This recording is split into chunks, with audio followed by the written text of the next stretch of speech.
Hi, book club members. I'm Jen. And I'm Carrie. And this is Warhammer 40k Book Club, where we read from a crag. This is episode number 146, and our book is Caste, part of the Dark Coil Damnation series by Peter Fehervari. The book tells the tale of the doomed Arkan Confederates as they attempt to fight is a strong word with the Tau. We posted several questions on our website, WH40kbookclub.com, and we encourage participation in our conversations via YouTube, our site, or Encrypted Box channel. That was a hard one to get out tonight. Spoiler warning. If you haven't yet read this book, definitely check out the book before listening to this episode, as we're going to be discussing the book from start to finish in great detail. And I gotta say, this is a book where you would do yourself some disservices to know some of the spoilers. Oh, God, yeah. With that, let's dive in. As always, Carrie, did you like the book? I loved this book. And I went into this like, oh, God, here we go. Fehervari. Okay, I liked some short stories. Like, those were okay. And I started reading the novella at the beginning of this collection, the greatest good, or the greater evil. I was like, okay, that was a lot of fun. Like, you get the Tau and the Gene Stealers, and never thought about that mashup, but that was kind of fun to read. So when I moved on to Caste, thinking again, this is going to be like mostly about the Tau, and I have to say this was like the least Tau book of any Tau book I've ever read. Oh my God. I disagree with that statement. Well, I was about to say, so it kind of reminded me of, oh my God, the second, not Vaults of Terra, Watchers of the Throne book, where Reboot was not in it, but at the same time he was constantly. So that's what this reminded me of with the Tau. This was another book, and I think it was Long Shot where we saw that too, where the Tau are just this constant presence. And like atmospherically. So, okay, first off, let me say that I also, same to all of that. I really did not like Requiem Infernal. I really didn't like the Reverie. I went into this book like, guys, she tried to read Requiem Infernal like 2 or 3 times on her own, and then finally dragged me with her because she was convinced there was something wrong with her. And then I hated it. So since everybody else loved it, there's obviously something wrong with both of us. So at least we're in good company, I guess. You know what? Nope. I will stand by that. It is banal, it is trite, and he tries to get too cute. He actually tried that in a few parts of this book too, where I was kind of like, it took me a little bit to get into this book because I was like, oh man, he's trying to do this cutesiness of his that I don't like, where he's like, let me speak in overarching vagaries that seem mysterious. No, you're just irritating me. And then I think I got to like chapter 4 and I was like, oh no, this is very good. And yeah, anyways, probably one of the best guard books that I've read in a very long time. Yeah, so I don't want to hear anything from any of you people in the comments either. I'm just kidding. It's okay. You know what? And here's the thing. Because I doubled down on it, I'll even give you the full Billy Madison. You were right. I was wrong. You were smart. I am dumb. You're good looking. I'm not very attractive. That is the rule in our house. If you double down on something, you have to give the full apology. I will give the full apology. This book was excellent. But with the Tau, I think this, and maybe I like it because it gives such a very critical, laser-focused commentary on the Tau. Right. Maybe that's why I'm like, oh no, this is very much about the Tau. But I think you're right, where it's like this, they're just this heavy It's a presence, and what but they're not. Do. Kind of like that Watchers of the Throne book. It's a presence, but they're not there. Right. Are the Tau in the room with us? Kind of. It also shows, yet again, that the Imperium is its own worst enemy. Yeah. And apparently the Tau are their own worst enemy too. Let's start with what part stood out to you. So it actually had in here, and I didn't write down the page number, but dang it. But I probably had my favorite description of the Mechanicus ever. and it was Joyce, and he's like, he looked like a steam engine was shoved down his face. I'm like, that's delightful. That's my new favorite way of thinking of them. Fair. That's a fair. But I mean, I liked, gosh, there's so much yeah. that stood out though, because I mean, I know you didn't like the journal because you thought that was cutesy. I didn't see it as cutesy. I actually really liked it. For the first few entries, I didn't. And then after that, I loved it and I was on board with it. Once I got used to his style and realized what he was doing and how he was talking and how he was thinking, I absolutely loved it. Those first two entries really drove me crazy. Like, and then I betrayed him for a second time. Like, says that like 3 times. And then he's just like, because I refused to kill him. Like, oh, dude, get over yourself. But then, look, by that point, I was on board. But those first 2 entries, I was like, I hate this guy. I hate everything about this. And then, anyways, I take it all back, and I really do. I'm going to eat a lot of crow on this one tonight.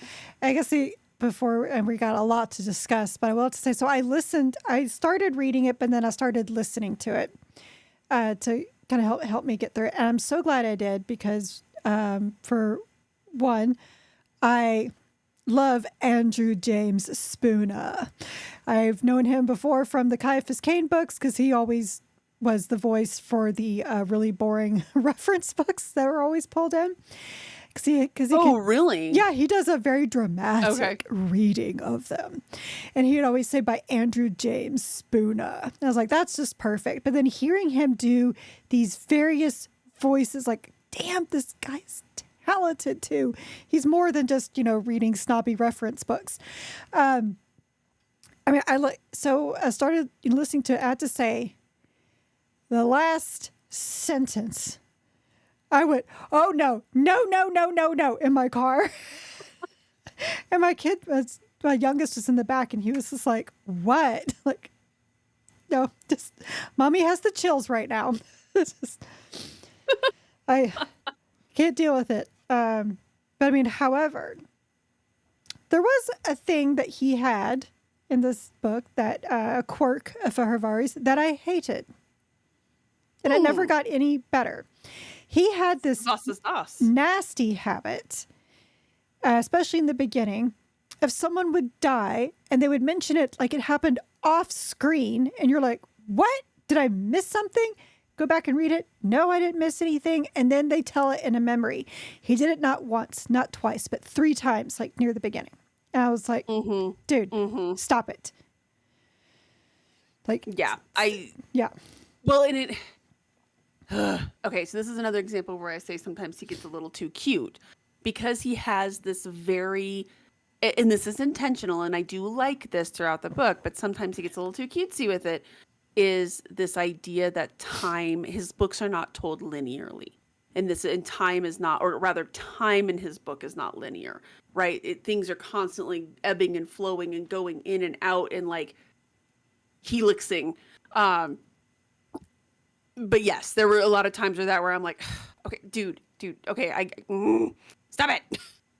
Trying to keep me wrong-footed, and it's just irritating me. Well, but because it's presented in a way that I feel like, did I skip over something? Or did I read this too fast? Did I not hear something? Right. Did Audible mess up? Or did I zone out did I zone out for a minute and just totally miss something? And finding out, no, it was not me. It was just the way that the book was written. And I probably would have forgiven it if it happened once. Like, for example, when Elias Waite died. That would have been fine. Not the others. Right. And the Elias Waite one in particular I liked that one because it made sense the way that he was unfolding that part of the story, right? Again, because one of the things, this is one of the ways that his like non-linear time works well, is that this battle sounded like from start to finish for every character was just mass confusion. Right. And I actually thought he did a really good job of conveying that. So like you're listening to it or you're reading the book and you're just like, what is going on? But also the characters are also like, what is going on? Like every time they think that Every time they think they're getting ahead or they think they have a grasp on things, they do not. Right. I regret to inform them they do not. And that's fair. Yeah, I'm with you though. A lot of there's just too many things that stuck out to me to actually like name through them. I think my favorite thing though was with Everson and Reeve, where he just, oh, you're not on the level. You're not on the level. And just every time she would say something and he's like, oh, you almost got me Mm-hmm. there, but you're just a little too interested in this, aren't you? Or, yeah, nope, you almost got me there. I really did like that with him because I'm going to keep it real. I'm going to keep it 100 with you. I'm actually still not sure about Isabel Reeve, Oh, no. Not a clue. which I actually kind of like because it encourage again, it's mass confusion on this planet. And I like that some things he's like, look, you tell me, was Isabel Reeve what she claimed to be? Was everything she said correct? Was everybody telling the truth? Or was everybody in on it? I don't know. You tell me. I want to think she was on the level though. Man, I really don't know. There was just a couple of things that she did. I was just like, okay. As he even said, are you that stupid? When she kept saying, but we'll see Cutler, right? We're going to find Cutler, right? He's like, chill. Like, yeah, it Like, just, let's breathe. yeah, it was just the eagerness for that. I don't know if she really was on the level and she was the hidden daughter of Lomax and she was trying to, find out what was going on with the Sky Marshal. If that's true, she went about it so badly. Yes, very much so. She did not read the room. Right. And the fact that And she she, was not and well. Yeah. yeah, I mean, he is the senior commissar, regardless. She has to defer to him. And the fact that she kept trying to undermine him is like, you're not helping his suspicions of you, whether you are on the level or not. It's like you're not playing the game very well. Right. Because if you really You should were be a little more savvy. trying to do this, you would have kept your head down and did whatever he asked. I mean, there's some things she does like, okay, maybe she's on the level, but honestly, I'm like I kind of like that I don't know. We will 100%. literally never know. I'm sure that somebody's going to have like an example of like, oh, well, it's been these like like this makes it very clear. Or if you read this thread on Reddit or if you read over here, I actually don't want to know. I like the mystery of it. I like because there's a lot of things not going knowing on in what's this. in the briefcase. Yes. 100%. 100%. There are some things that I'm okay not knowing. The end of the thing, I was pissed at John Carpenter when he came out and was just like, oh no, this is what's going on in the thing. I was like, stop it. Stop it. It was fun. All right. Let's talk a little bit about Cutler and Everson, which first off, I have to tell you, I think I told you this story, but I was listening to the audiobook and he kept saying Everson. And in my head, I was like, oh, Everson, Iverson. Yeah, okay. And then I saw it written in the book and I was like, oh, that's Iverson. Like I knew how it was spelled and I was hearing it. But then as soon as I saw it, I was like, no, that's Iverson. So I read it first. So I immediately said Iverson. And I would have too. And then when I listened to it, I was like, well, I never would have predicted Everson. Not in a million years. Yeah, that was like you said that and I was like, oh, well, no, it's clearly. And then the second I saw it on the paper, I was like, oh no, that's Iverson. Yep. Names are funny. Let's talk about Cutler and Everson. Especially British pronunciations of names to our adult American brains. Oh my goodness, yes. Actually, I just learned that they called whipped cream in a spray can squeezy cream. So they do not at me, England. Do not at me. Okay. Okay. Yeah, sure. let that marinate. I mean, let's they're talk not about Cutler and Everson. wrong. It's not that much difference from squeezy cheese in terms That's of easy cheese. In terms of, we called it squeezy cheese. I know it's easy cheese, but we called it squeeze cheese because you squeeze that's fair. You squeeze the thing and it came out. So it makes sense to me. That's fair enough. So Cutler and Everson are kind of our joint protagonists here, right? Were you invested in their stories? Did you like them? Oh yeah, I was invested in everybody. It would almost I was be quicker, I was easier to mad ask in when Waite whoops you died. weren't invested. I was mad when Waite died.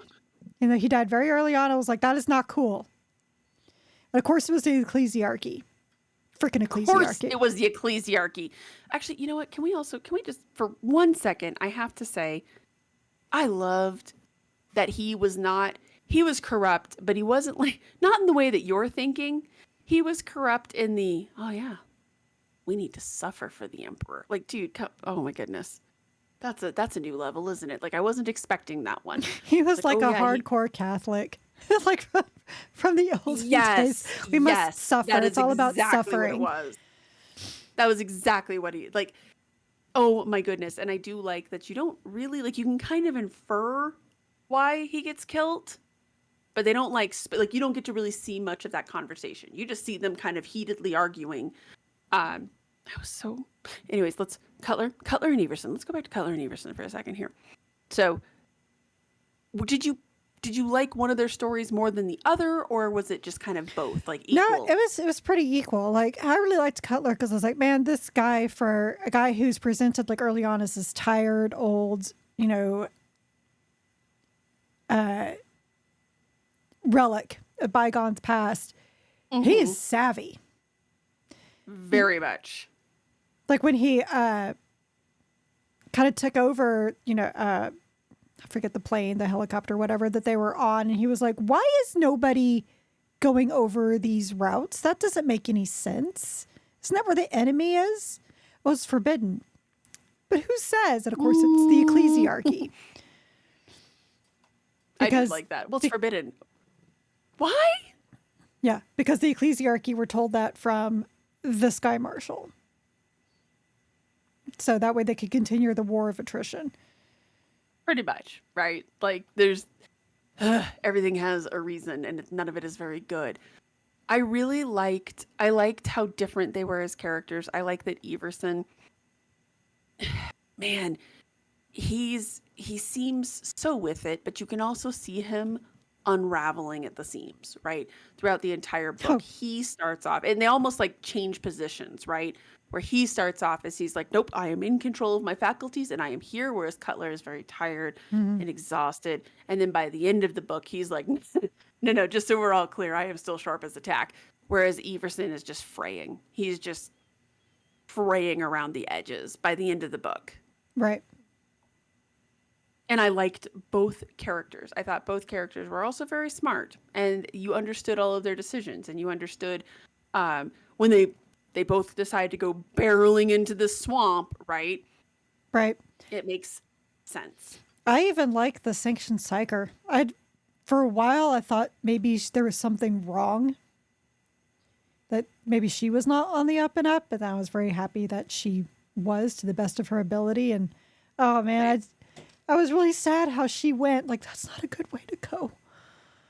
No, that is not a good way to go at all. I was really sad with her guardian when he.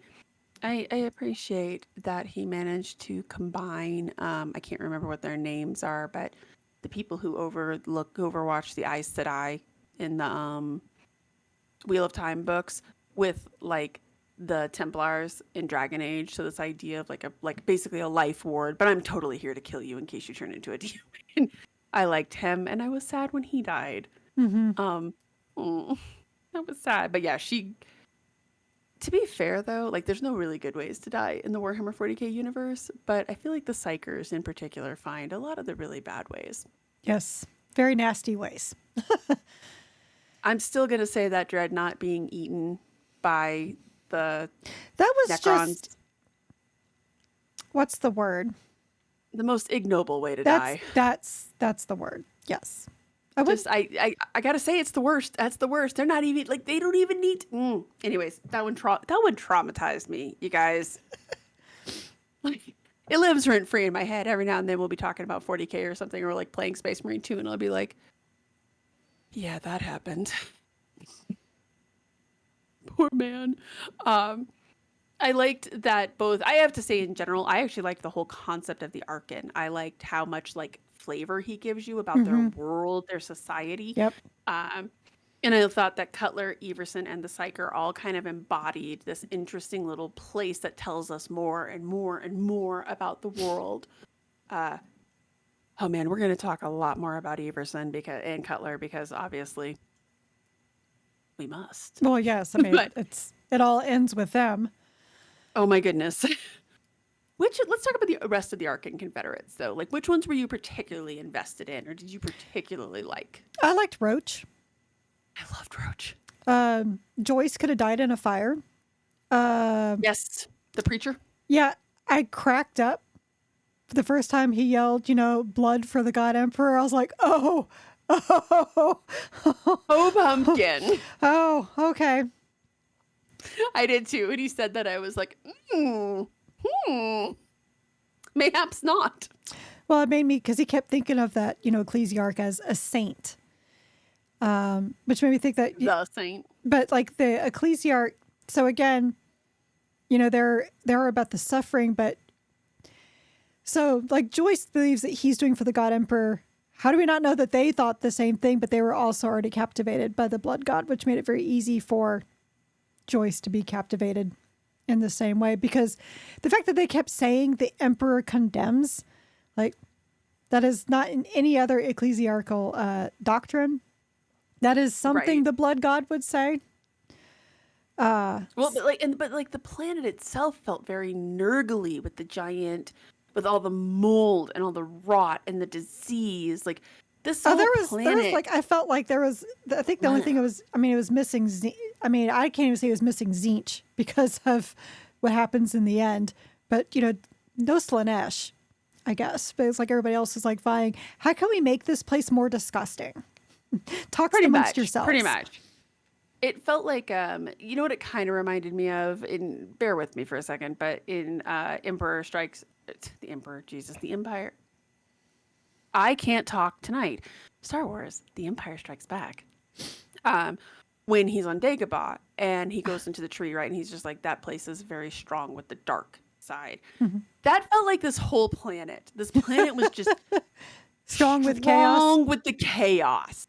Like Well, it's it not even it's not infected the really Tau. in one particular. Yeah, exactly.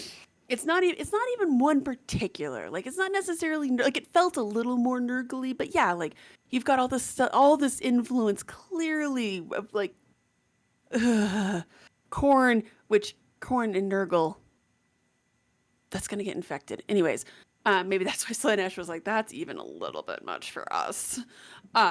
And then you have all of this like the time pieces that feel very Zinchy. It just felt like the planet was that tree from Dagobah. Yeah, I just realized. Hmm.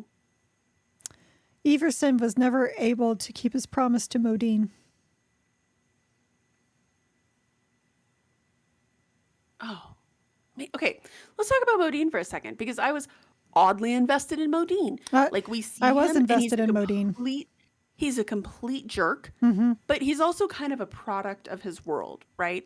And I have to tell you that so many times in this book, I was like, oh, it's like this Gaunt's Ghost character, but better. And I say that as someone who like Broston is one of my top 3 favorite Gaunt's Ghost characters.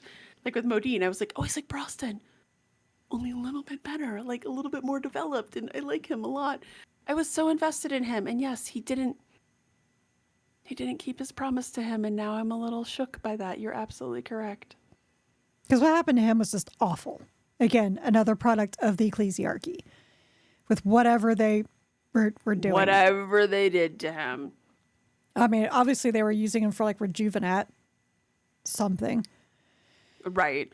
And I bet the needles were very clean. I'm sure. Since clearly not, since he was quite messed up. I'm with you. I really liked the Scaldus. I thought she was very interesting. I thought she occupied. I liked that nobody really trusted her, but they also listened to her. Mm-hmm. I liked as everybody starts to fray at the edges. The Sentinels in general were just fun. I agree. I kept referring to them as Scout Walkers, though, which I know that they're not. But that's just kind of how I kept thinking about them in my head. But I thought the Sentinels were very fun. I thought they're very interesting, like all of their interpolitics and everything. I really liked I cannot even think of her name now, the girl who dies and how she's haunting him like the Oh, rest of the Leonora. book. Leonora, yes. I was like, oh my God, which was kind of funny because, Lenore. Let's see what she did there. Oh, Um, damn. but I did Didn't even really, didn't even piece that together. I was too I busy really being creeped liked, out by how, haunting the whole thing was. yeah. But by the way, this is horror done right. Um, It's true. in general, just really liked. I thought their whole planet, everything that they said, like the way that they talked about themselves with their rebels, and the fact that they didn't like certain groups, and it felt very fleshed out and well developed without having the exposition fairies come and talk to us. Yeah. I mean, I just feel like I'm sitting here going, yeah, yeah, because I feel the exact same way. And you're right. Like we did not need the exposition fairy because this is a prime example of like when they say, don't tell, show. This book was great at showing. Like there wasn't this. So let me tell you about the difference between the Nordlanders and the Badlanders. They didn't get into that history at all. It was all done through common, the way that they treated one another. And, in Everson, he was just like, okay, he's a Badlander. So I see what this is saying here. And that was about as far as you got. And that was fine. Agreed. Absolutely agreed. Um, really liked how he handled that. Let's talk a little bit about the Tau, though. First off, was Jakara underutilized or just right as an antagonist? She was the fire warrior that kept trying to push for the war and was getting irritated with the water cast, right? Okay. Yeah, she had the chain sword wound on her face. Okay. Uh, you know, I kind of liked the fact that the Tau were there, but yet not there at the same time. So it was utilized just enough for me.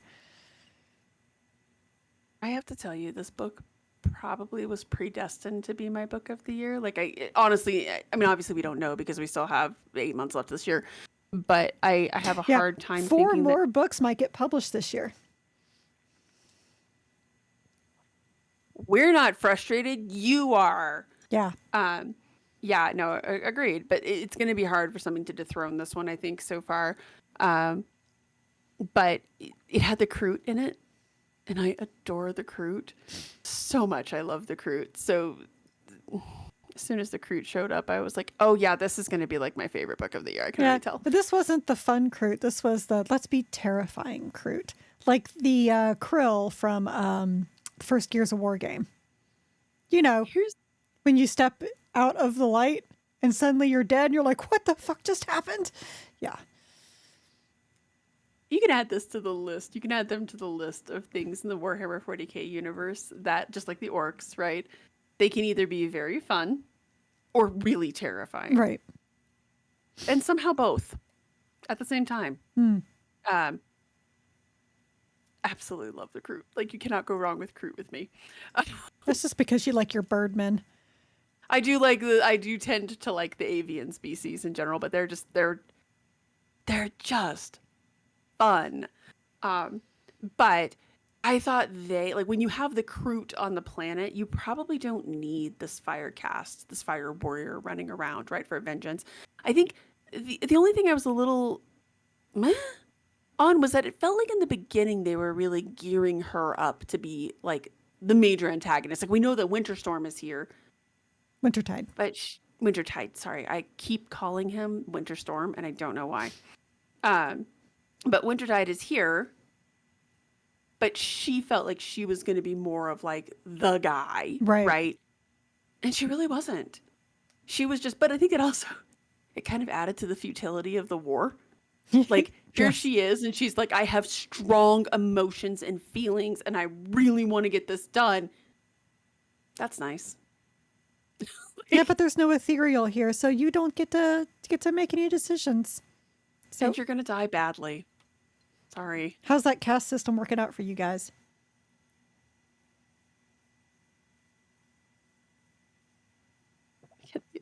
Let's dive into that, shall Just we, really quickly saying. here? Because I know it's 100%. I thought, no, okay, full disclosure. Maybe it's because I don't like the Tau. I am not a Tau fan. Nope. And this book really illustrated why I am not a Tau fan. Yep. I think that they're kind of cute. Like they're kind of these sweet summer children. Like I love how arrogant they are of like chaos affects you guys. Like how gauche.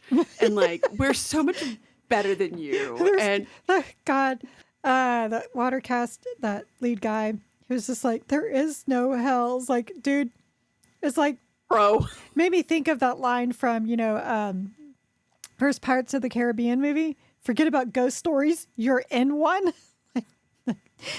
You may say that there is no hell. You're about to walk it. The gutter field doesn't work. Enjoy. Yeah. Here's the really fun fact. You're wrong. Yeah, absolutely. Like I loved just how arrogant and haughty they are, but it's also like it's this haughtiness almost born out of ignorance or just I guess maybe denial. Maybe denial. Like, oh, we're just better than you. Like we don't have these petty little squabbles that you have, these petty little concerns that you have. I mean, so here's the thing though, since the ethereals left, I've decided, what if we ran a thought experiment? You have, and then of course, because his little thought experiment is going wrong, then you get Abel, who's like, yeah, no, this is not what we're doing. Our way is the right way. We're just going to fight this war. They essentially, I mean, yeah, when mom and dad aren't around, the kids are left to their own devices. I don't know. I And you kind of appreciate it because he did the tactic that I do in video games. If you get that option, can I talk my way out of this? right, there was that too. I liked that he was like, we don't need to fight you guys. We'll just slowly but surely use our propaganda to pull more and more of you over to our side, and then we'll just kind of win this planet. Which he wasn't entirely wrong No, there. he wasn't. Like that's the part that's kind of funny about it is that Well, because even Roach and them, you're right though. when they were, they'd infiltrated, right? And they were talking, they were like, but they healed us. This is more than what the Imperium does. Like, yeah, see, this is the problem. That's how they get you. It's how they get you. Additionally, though, I did like one of the conversations. I can't remember who Roach is talking with, but he's like, will the warriors ever get to build anything? And why would you want to build something if you're a warrior? Bro, like, but what if you did? Like, what if you were put into the fire cast, but you don't want to be in the fire cast? So, like, when they're talking about how, like, it doesn't matter if you're an Outlander or a Norlander, like, it doesn't matter what family you came from. You can be anything, except that you'll never be a fire cast. Right. You'll never be water cast because you're human. Right. So, can you be in, like, really? I mean, yes, they're treating us a little bit better, but it's just, you're trading. It's the illusion, though, of being treated better. Exactly. You're essentially trading one cage for a gilded cage. Right? Yep.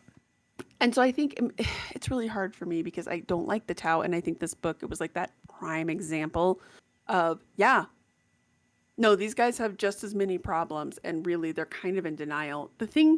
One of the things that I thought was interesting was, so I lived in China when I was a teenager, and I had a Chinese teacher who used to tell us, she was teaching us Mandarin, and no, I remember very, very little of it. I can say how much, thank you, and hello, and something's bad. She used to sit there and tell us how sorry she felt for us as Americans. Because, like, she's like, oh, your politics, you have to, like, vote for who's going to be in charge. Like, oh, that sounds so awful and confusing. Like, our system is better. And I was like, oh, man, even as a kid, I was like, man, you are propagandized, aren't you? Listening to the Tau, especially the Watercast, listening to him talk, right? Like, oh, this is, like, so much better of a system. It's like, oh, man. You don't even realize what you're regurgitating, do you? Like, oh, there's no hells. Oh, but there is, friend. And we don't have infighting. Do you not? See, I think that Rob Young did a really good job of showing this in Longshot as well. There's a scene that really stands out when she is walking, I think, guess I think he was a water. I don't know. It doesn't matter. She's walking with the leader who was like trying to get her, to fully commit and look, we healed you and all this stuff. And a human woman runs over to him wanting to know what's happened with her son. Are you going to get him? And he yanks away from her like she touched something dirty, like she's dirty. And basically I ordered her to be hauled off and chastised for coming to a dare to approach him. And that's that scene stuck with me because it's like, so we're free and yet not because of the caste system. There are rules.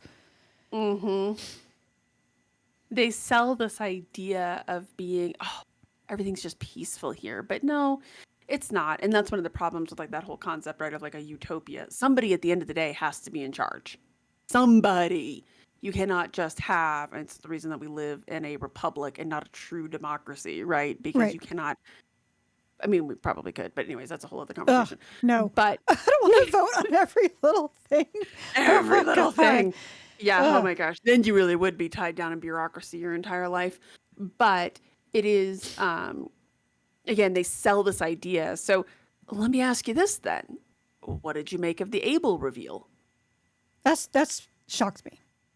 It really did. Okay, let me ask you this then. Let's.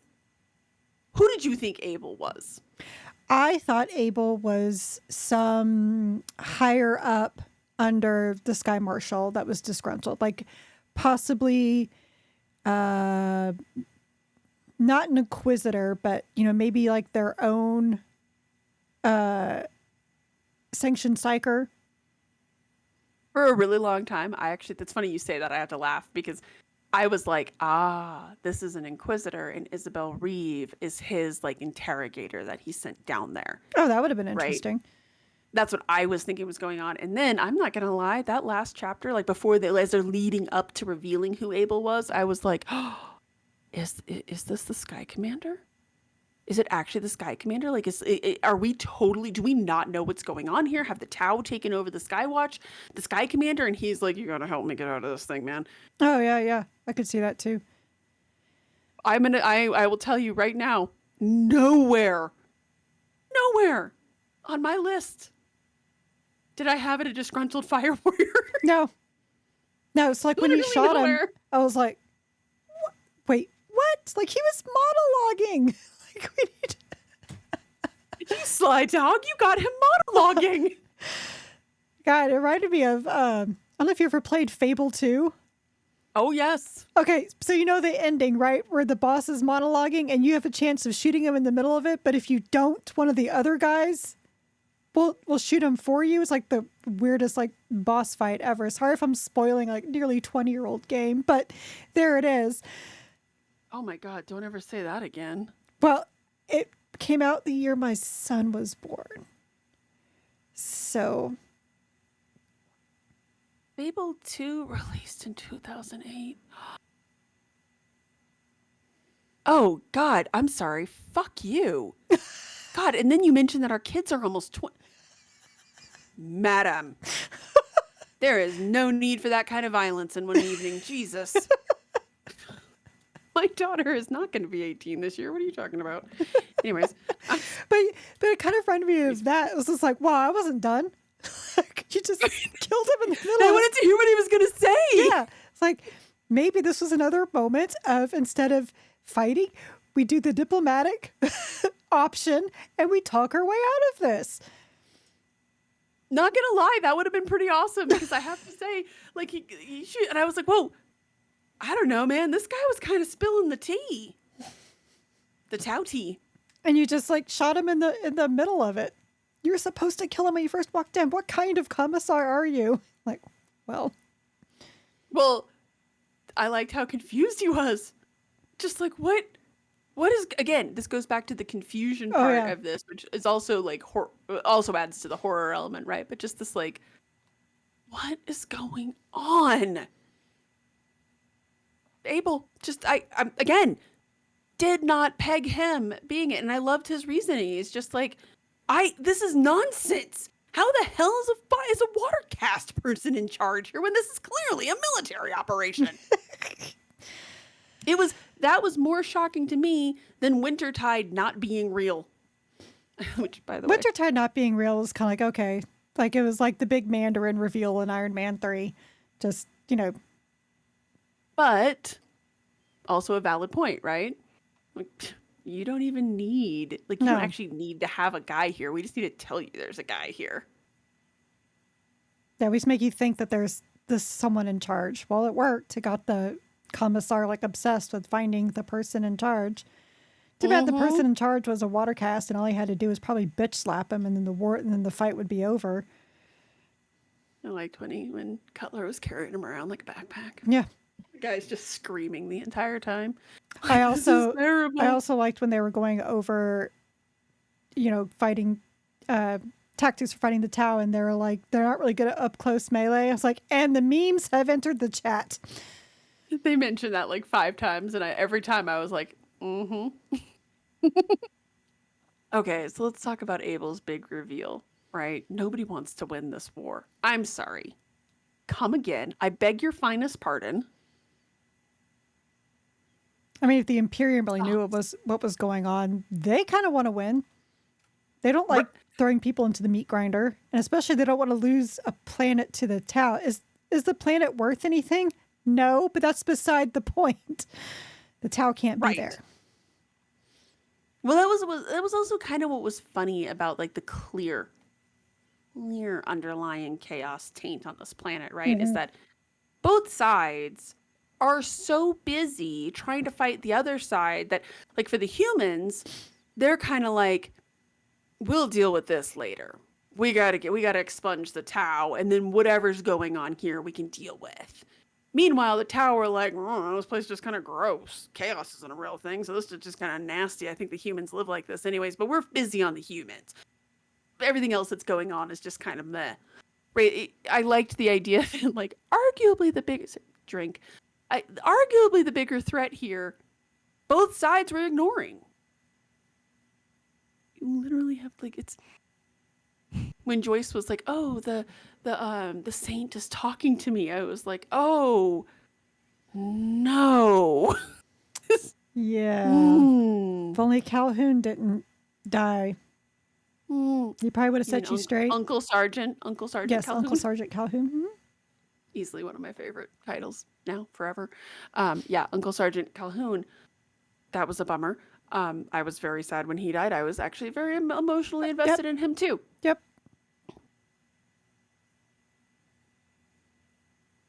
The idea that both people are like, we don't want the Tau to take over the planet, but we don't really want to commit a whole thing to it. And the Tau, we don't want the humans to have this planet, but maybe the ethereals looked at it and were like, this place is just kind of gnarly. Whatever. Put some people we don't really like on there, and let's GTFO. Yeah, because really all they needed was one squad of Ultramarines, and this thing would have been over. Pretty much. Just one squad. Doesn't need to be a whole company, just a squad. Actually, it also kind of reminded me of that Dan Abnett, that Brothers of the Snake, the first story in that book. They send one guy down to deal with some Eldari. One guy. I was like, yeah, I think you're right. Like, one guy, maybe 3.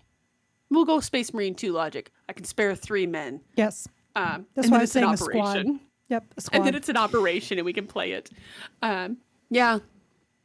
You really didn't need a lot here because nobody has their shit together. The can't even remember what his title was now, but the guy who's dying of disease on the planet, he's too busy trying to stay alive. The Sky Commander is Abel is trying to get this back into the fire cast. The water cast guy is like, actually, guys, I think this propaganda thing's gonna work, which really just dawned on me. He's like the poor little marketing guy who's just like, no, I really think if we were to just increase our social media presence, this would work.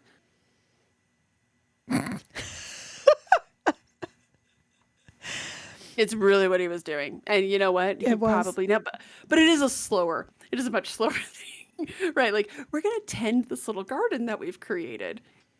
Chris, the Firecast guys. Absolutely not. No, this is too slow. Bleh. You don't want to be here. We just want this to be over. I have to be really honest. I think I have now decided that if somebody were to be like, hey, like, would it be so bad living in the 40k universe? I will just hand them Firecast. I'll be like, read this book. Come back and talk to me with any questions. I think the only person that survived this whole ordeal was Mr. Fish. I loved Mr. Fish. I loved Mr. Fish. I loved his and Roach's relationship, like how they okay, yeah, no, we're both kind of outcasts here. Like I was sad fine, that Roach died. It was really sad. I actually thought Roach was going to make it the distance. I Yeah, really me did. too. I was like, okay, Roach is our man. He's going the distance because he's like roaches live forever, right? Nothing kills a roach. Like, honestly, the only Yeah. person that didn't make me sad, aside from the Ecclesiarch, like I loved it when Cutler killed him. That was just great. Was when Joyce died. Like, finally, God. You know what? Not only was I happy when he died, I was happy that he didn't go out like in Like a a blaze badass? of glory. Yeah, Right. no. Like, I was even sad Mm-mm. when Mason died. And, he kind of had his weird thing about him, but oh my God. In fact, he was haunted by Templeton, who was, yeah, I get, Templeton. just Oh, in his poetry. the canticles of the crow. Oh my God. This is the true horror of chaos. Right? It drives me into poetry. I There's a mean, commentary in here, and I love it. you say that, but that's almost kind of Fehervari's MO in a way. So, like the angels resplendent, who are now the angels penitent, they were big on art and poetry and all this. And then the big revolution. It's a gateway drug to chaos. And then they had their own little revolution. They became the angels penitent, where they're basically, wearing they have a freaking crown of thorns, like for their symbol. I mean, what, again, Warhammer has Subtlety. the subtlety of a 2x4 across the face. And they're constantly like, everyone needs to be, repentant and, repent. That's the only way to the true path to enlightenment with the emperor is repentance. So we're all like Catholics. And not write poetry. We're all like our Just so we're Catholics clear. flailing ourselves as we're marching down the line. Right. Sorry to Catholics. So my son goes to a Catholic school, and the stuff he comes home with, I do a lot of mocking. But it's just, and Catholics aren't like this now, but like if you read like in the old like 1600s, like this is what they did. They were very much all in brown. Everything's supposed to be ugly. You're not supposed to look at anything beautiful because only God can be beautiful. And that's kind of what the angels penitent kind of became. Kind of, yes. They definitely became more of like Southern Baptists. I did like I hadn't really put that together, but yeah, he definitely has this commentary on how like art and like leaning a little too heavy into it. But I really loved the whole idea that if you get too exposed to chaos, symptoms may include poetry, grandiose poetry. And I actually really liked him haunting Mansion You know what? because you got the idea. WB Yates might agree. Laughs in English major.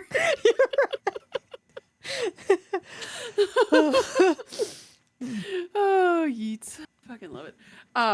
So anyways, I really actually liked that haunting because you could tell that it wasn't like where did Templeton end and his own addled brain and corrupt like his fraying mindset began, right? Of like, well, now I have this style in my head and I'm thinking in this way, and so here it just continues. So again, what was really going on there? Don't need to know. It was just He had a bad fever dream. Yeah, And he had a bad trip. Yeah, Mhm. no, he was reacting poorly to the world. Let's talk about this dark coil, shall we? Oh my God. When, where, why did Cutler and Everson meet again? on the one hand, I hate it because it reminds me of Reverie with that time Right. loop because he likes the time loop thing. He loves the time loop, which actually I think in hindsight, this is going to sound weird. I loved this book so much. It made me hate Requiem Infernal and the Reverie more. So saying that, I kind of hate it at the same time. Like I said, I got frickin' chills with it. And I kind of love the idea of, because again, I think it's because the how it happened made more sense than I think in the end of Reverie or even Requiem Infernal. The Geller field broke. Makes complete, there actually was no Geller field, so it makes complete sense that they're all open up to the warp. Why not be a demon? And now that you're in the warp, without the Geller field, what we talked about with the warp, the warp changes space and time. I mean, that was actually one thing that happened in the last Ravener book. They were trying to escape. They ended up being 10,000 years, nearly 10,000 years in the past, and trying to figure out how to get into the future. So that to me made sense versus Reverie was just like, it's just the mystical things of this mirror. No, fuck off. Okay, just no. At least this to me made sense about, because that totally makes sense to me. You're in the warp, not protected. You become a demon in the warp and go back in time because time and space doesn't exist in the warp. Right. And you guys are doomed to continue this dance, which, by the way, can I just say to everybody that I pictured him, because they kept talking about with his wide brim black hat, right? I kept picturing him looking like Reverend Kane from the Poltergeist series when he comes back, right? And that made my heart happy because that guy was actually, if you read up about that guy, the guy who played Reverend Kane, super fascinating, super interesting, basically found a way to monetize his cancer. And so one of those things I always love about that, but that's how I kind of pictured him. And I love, again, that's kind of how the warp work, right? Mm-hmm. It is capricious at best of times. And vindictive. So this idea that, yep, you're gonna go back and basically kickstart this whole problem with Cutler. And I loved when Skaldis sees him and she tells Cutler, you cannot see him. Why? You will kill him.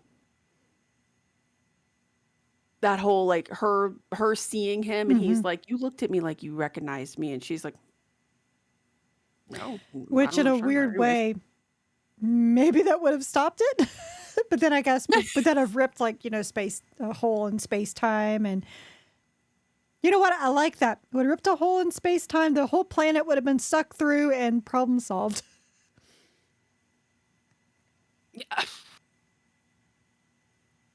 Well, there's an idea, isn't there?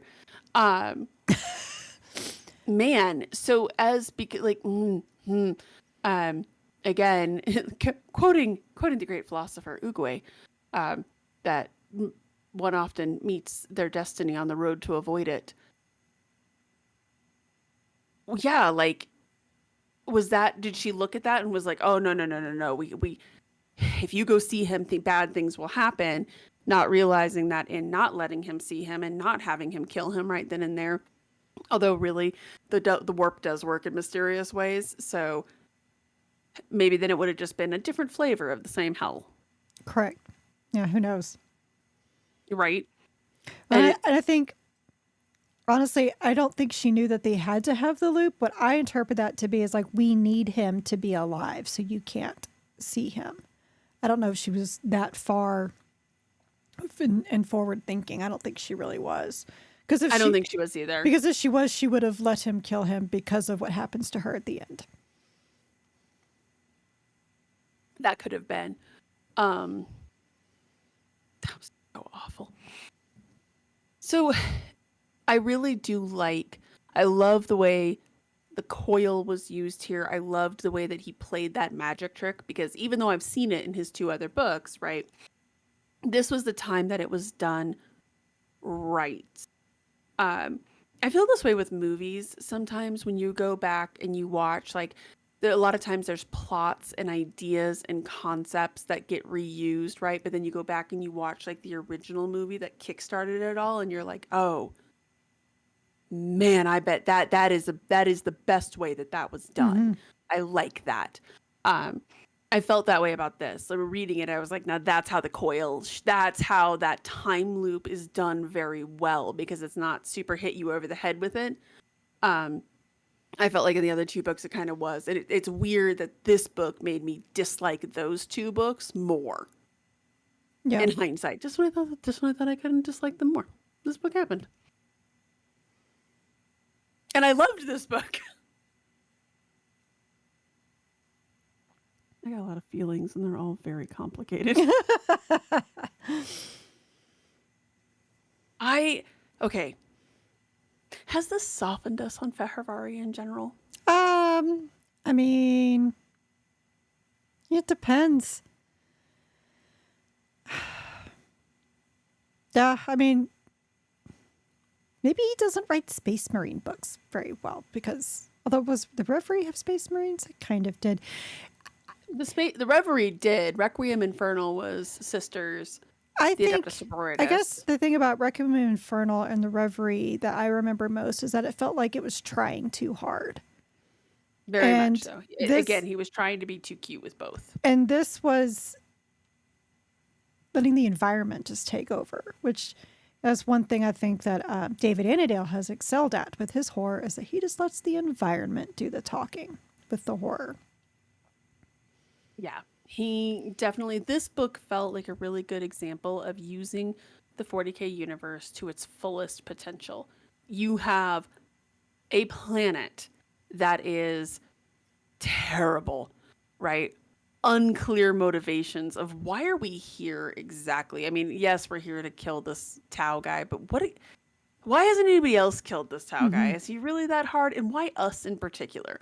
You have a guard unit that is haunted by their history because, as we know, actually, I'm going to keep it real with you.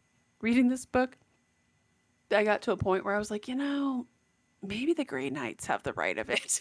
Maybe you do just need to give them the old Yeller treatment after they go through that, right? Like, just take them out behind the shed. Um, I love the Space Wolves. Stop them from killing all those people. But I read this book and I was like, I kind of understand it now. But that's a common thing, right? Of these people who see awful, horrible things, but then they just have to keep dealing with it and keep going forward. And sometimes those things keep coming back to haunt them. And then you have the Tau who have these horrific mercenaries who are, yeah, horrific. Let's just say Mm-hmm. that. All of these combined factors, he definitely used the Warhammer 40K environment to its best. And you're right, the planet itself was terrible. The planet was almost much like in a good haunted house story. The planet was like its own character within this story. Oh yeah, 100%. And the fact that there was somebody up on the crow's nest. No, there's not. You know, no idea what that was, right? At the time, of course, they found out what it was, but at the time, like, there's gone. Don't go in the water. There was those beasts in the water. Just very Jaws esque in a way. Just that kind of horror that basically everything out here is going to kill us, whether we're on the boat or we're in the jungle, we're in the cave. In the cave. I mean, poor Templeton. Yeah, they're hiding out in a cave, but then he gets all sick. It's like, I need to go on a walkabout. Yeah. So when you have like that, and I guess everything out there is trying to kill you, bam, is this like the swamps of Australia where everything is trying to kill you? Or more like the Amazon. That's what I imagine this being, like in the heart of like the rainforest where there's like no people or it's very tribal. There's piranhas, in the Amazon. There's all these dangerous insects. You really don't want to be there as you're just kind of winding down this river, like into the coil, into the heart of the land. The heart of darkness, you might say. Sure. There were a few where I was like, oh, okay, yeah, I see what you're doing. Heart of Darkness. I kind of see what we're doing, right? Like Everson going to look for Cutler was very reminiscent of Hmm. that. At least he thought it was for sure, right? Going to find Kurz. Um, really liked it. God, I really liked it. Um, just really have a thought, and I'm having trouble getting it out. That's kind of how Where it's been yes, for I me agree tonight. with you. Just like, and the thing, and yeah, I liked it, I liked and that I thing.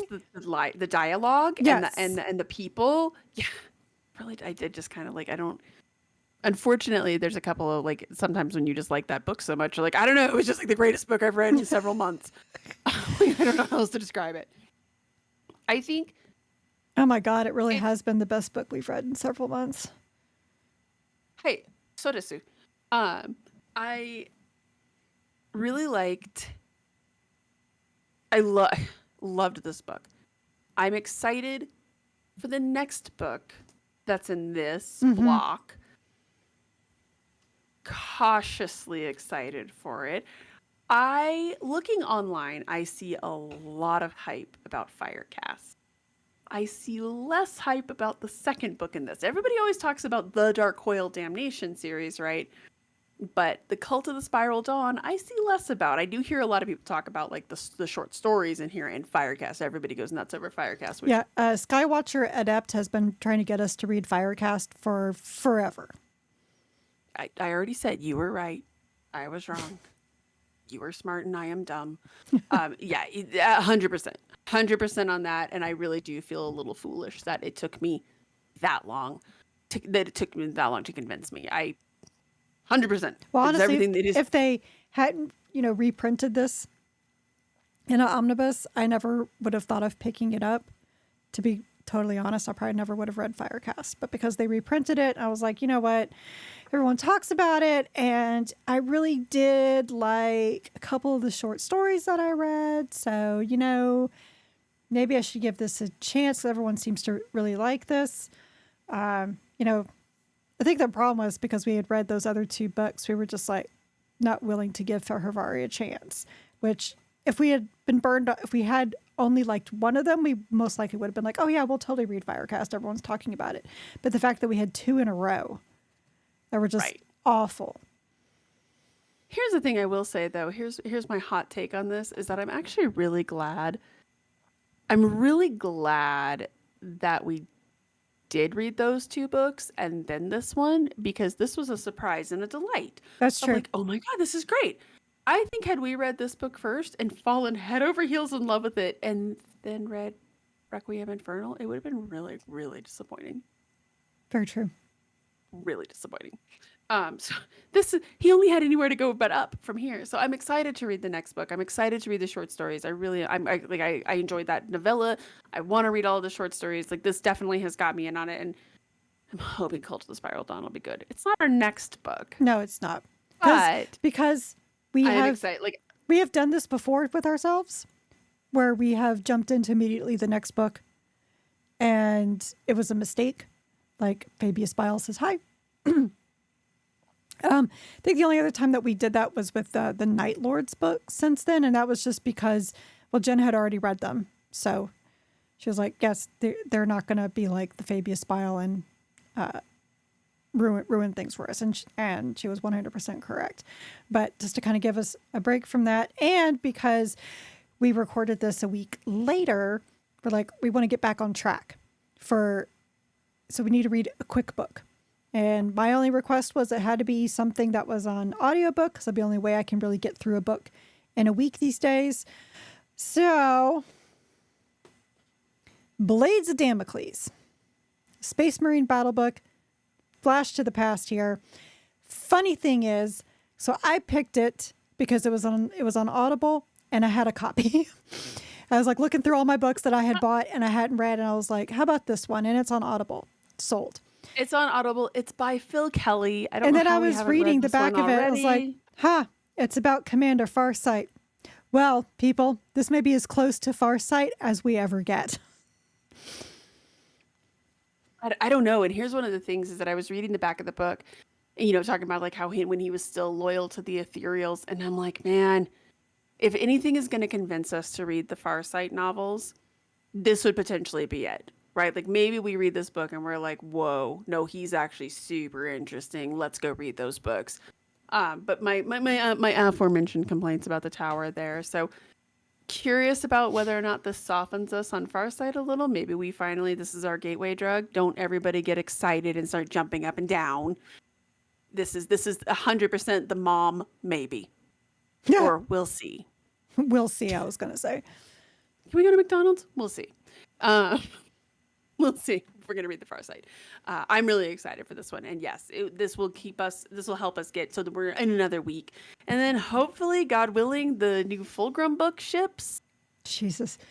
Like, when did we buy it now? Like, over 2 weeks ago? And haven't even gotten a shipment notification? Hold, please. I think it was 2 Saturdays ago. Fulgrim, we've got your order details on the 12th. So yeah, 2 weeks ago. Yeah. So, yeah. So maybe it'll ship this week. If it doesn't ship by the time we record next time, I have to go try to find something else real quick. Yeah. Yeah. I was joking with one of our friends who's playing Space Marine 2 now and wants to get into the books. And I was telling him about like when we were ordering books from the Black Library, like in 2007. And I was like, yeah, back then it was kind of wild because you had to like wire money over there and then they got put into boxes and come over on the Mayflower. You paid with a credit card and then it took like a month for them to arrive in a box. Right. But like, that's what it felt like because it took so long and it was such a crazy process. And I don't even want to talk about currency exchange fees. But it's not too different now. Like, they're mulching the paper right now as we speak. Feels that way. Yeah. It does kind of feel that way. It does kind of feel that way. And I know that I complain about this like a lot. But it's they used to be like pretty regular. It used to be. They would ship things pretty regularly and could guarantee to, get it. They would at least like there was, gosh, we would actually get them pretty close to release date because they would actually ship it before the official release so you could get it close, if not on release day on that next Saturday. That's true. Yeah, but things changed. It started when they dropped FedEx and went to UPS. And now the shipping, who knows when we get it. Yeah, that is 100% true. And it kind of bums me out, honestly. But, I'm still going to keep buying the books. So, whatever.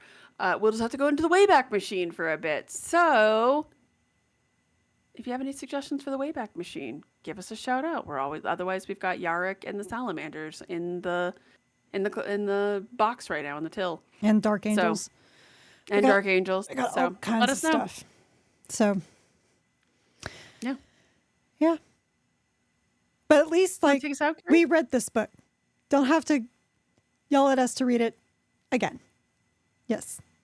We read it and we liked it. Okay. So. You're welcome, Skywatcher Adept. It was really good. And I want everyone to know that it kills me inside how much I loved this book. I didn't just like this book. I loved this book. It's true. I'm making my husband read it so that I can talk about it with him. Nice. I think he'll like it. Oh, very much so. It's good times. The only thing that disappoints me is that I'll never get a sequel with Everson again.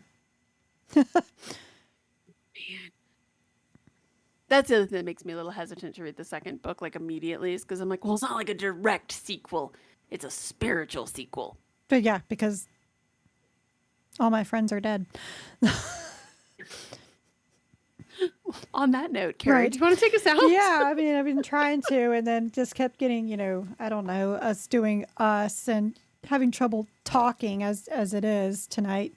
Dear Christ, can you tell it's near the end of the school year? Everything's just fried. So everything. Yep. So in case you didn't know, you've been listening to the Warhammer 40k book club episode regarding Caste by Peter Fehervari. Sure, join us next time for Blades of Damocles by Phil Kelly. We are an unofficial book club and not affiliated with the Black Library or any of its affiliates. You can find both the vidcast and podcast on our website, wh40bookclub.com. If you like this episode, please like, subscribe, give a review, and all those wonderful things to the vidcast on YouTube, Spotify, or Rumble, or the podcast anywhere you get podcasts. And come join our Discord. We have fun discussions there. Man, people are stepping up the meme game, and it's been kind of fun. And people often share what they're painting. Don't worry about it. I'm not one of them. You'll have to look at my awful one thing that I painted. Our site also has articles about adventures and reading other Warhammer 40k books and short stories outside of the book club books, so please stay well. And read from a crag. This is still like one of my favorite mugs. Just throwing that out there. Sorry, podcast people. One of my favorites. That is a good one. Mm-hmm. I'm rocking the Iron Warriors tonight because that's what I've needed to get through this last couple of weeks at work. Yeah. Yep. All right. Good night, everybody. Good night, everybody.